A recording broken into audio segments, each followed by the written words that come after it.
ئایا داواکاری ڕێکخراوەکانی داکۆکیکردن لە مافی ژنان بۆ ئازادی زیاتری مافی لە باربردن ڕاست بینن؟ بەهار عەلی بەڕێوەبەری ڕێکخراوی ئێمە بۆ گەشە پێدانی مرۆیی لە هەرێمی کوردستان لەگەڵماندا. بەهار خانم ئەم کاتت باش،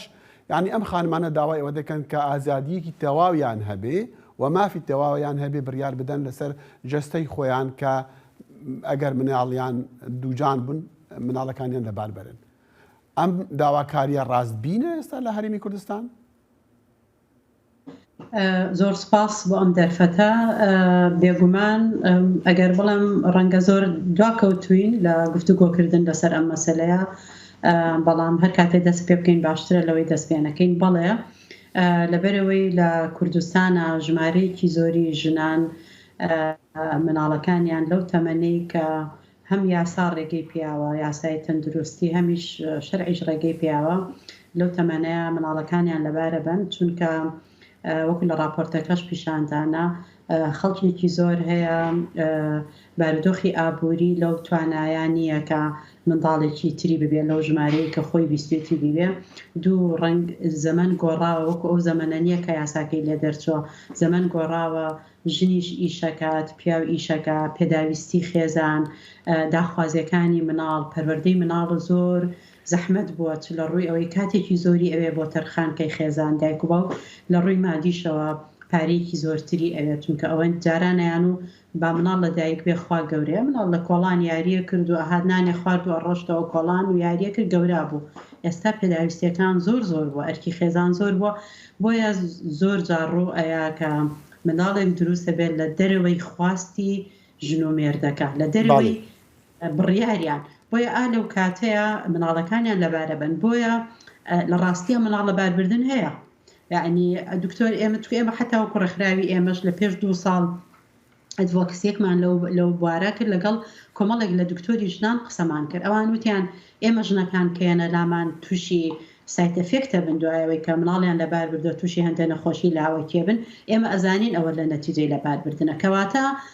یاساکە کەواتوندی کردو عقوبەی گەورە داناوە نەیتوانیوە مناڵ لەباربردن دوابخە. بۆیە باشترە مادەم هەر هەیە، باشترە بە پێی یاسا ڕێگە پێی باوتە هەدەفەکەش هەیە، بەڵام بەبێ یاسا هەیە. ئەوانەی دەکەن کە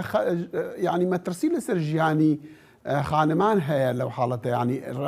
قانونەکە یان یاسا عێراقی نازانم ئەوەی کە گوتمان لە ساڵی 1969 هەیە تا ئێستا و سزای ئەو کەسانە دەن کە ئەم کارە دەکەن شتێکی زۆر کۆنە. بەڵام مەسەلەکە لەوەدایە ئەبێ بە یاسا ڕێک بخرێ و دوای ئەوە دەزانین بەهار خانم بزودنەوەی دژی ئەم کارە لە هەموو جیهانایە، حتا لێرە لە ئەمریکا بابەتێکی زۆر گەورەیە، بابەتێکی بووە بابەتێکی سیاسی. لە هەرێمی کوردستان چاوپێشی دەکری لە لای دکتۆرەکان، بەڵام یاسا ڕێگا پێنادا. تا چەندێک ئێوە دەتوانن کار بکەن بۆ ئەوە یاساکە بگۆڕدرێ بە پێی داواکاری خانمان؟ باڵێ بێگومان مەسەلەکانی مافی ژن وەکو مافی لەباربردن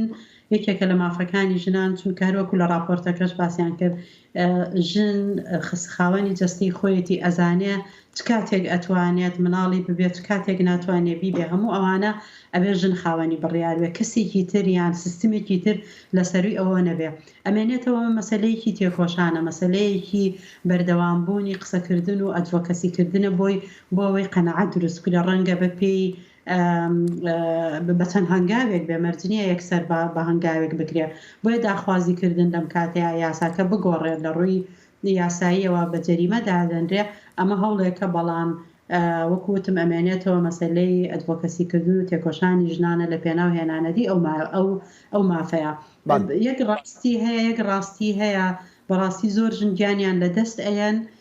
لەبەرەوەی لە شوێنێکی زۆر ناتەندروستە مناڵەکانیان لەبارە بن. هەرو خانمانی کە لە دژن لە دەوروبەری خۆیان سەیری بکەن، ڕەنگەکەم خێزان دایکەکە نەڵێ تۆ لە دەرەوەی من لە دەرەوەی ئیرادەی من لەدایک بووی.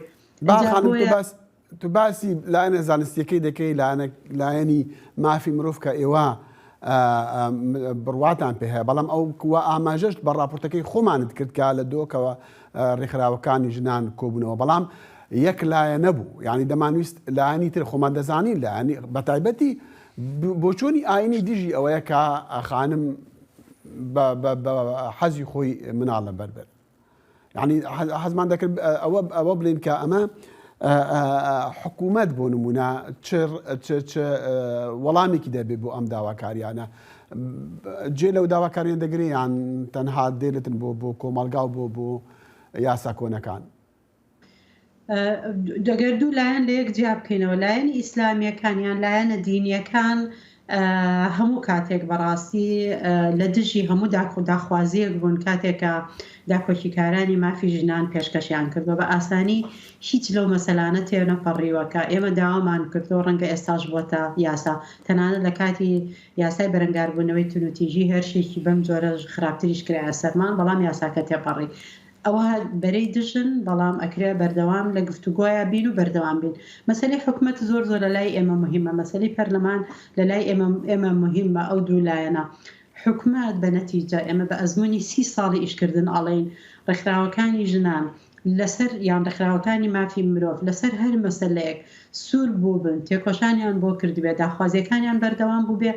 بە نەتیجە لە کۆتاییە لە بەرژەوەندی مافەکانی ژنان شکاوەتەوە ڕەنگە 100% بەپێی ئەوە نەبوو بێت کە ئێمە بیستمانە بەس پشێکی زۆری لە بەرچاو گیراوە یاسای کاری کەسێتی یەکێکە لەو یاسایانە یاسای پاراستنی مافی پێکاتەکان یەکێکە لەو یاسایانە بۆیە بەڕاستی من متەفائلم من گەشتبینم بەوەی کە نازانم وەختی چەند ئەخانە بەس من گەشتبین ئەوەی کە حکوومەتی کوردستان و پەرلەمانی کوردستان لە ئایندەیە بیر لەو یاسایە ئەکاتەوە بە شێوازێکە ئەم داخوازیان ژنان لەم سەردەمەیە دابین بەڵام ئەگە گۆڕینی یاسا نازانم تا چەندێک لە هەرمی کوردستان دەکرێت بەڵام وەکو بڵێن پەیوەندی هەیە بە یاساکانی عێراق یعنی ئەبێ لە عێراقش شتێکی وا هەنگاوێکی وا هەبێت تا هەرێم بتوانێت یاسایەک بگۆڕێ تایبەت لە بابەتێکی هەستیاری وەکو ئەمە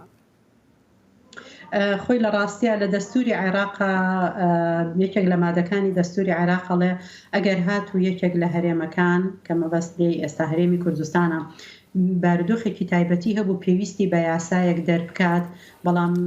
دەوڵەتی مەرکەز عێراق ڕازی نەبوو تێبینی لەسەر ئەو یاسایە هەبێ ئەو کاتێک کە بچێتە محکەمەوە ئەبێ یاساکە لە بەرژەوەندی ئەو هەرێمە دەرچێت کە بۆ خۆی بە زۆر و ڕزانێ بۆی ئێمە وەکو هەرێمی کوردستان تەنانەت لە ڕووی دەستوری عێراقیشەوە بۆمان هەیە هەندێک یاسا دەربکەین کە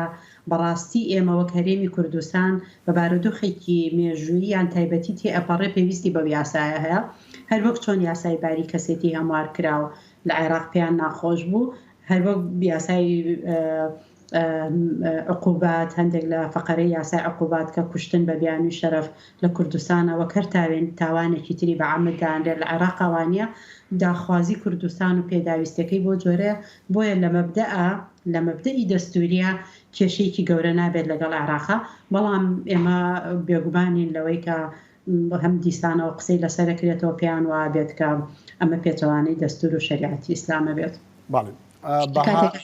ئیسلامیش ڕێگەی یاوە بەڕاستی ئەگەر بگەڕێتەوە بۆ کتێبە کۆنەکان بۆ سەرچاوە ئاینیەکان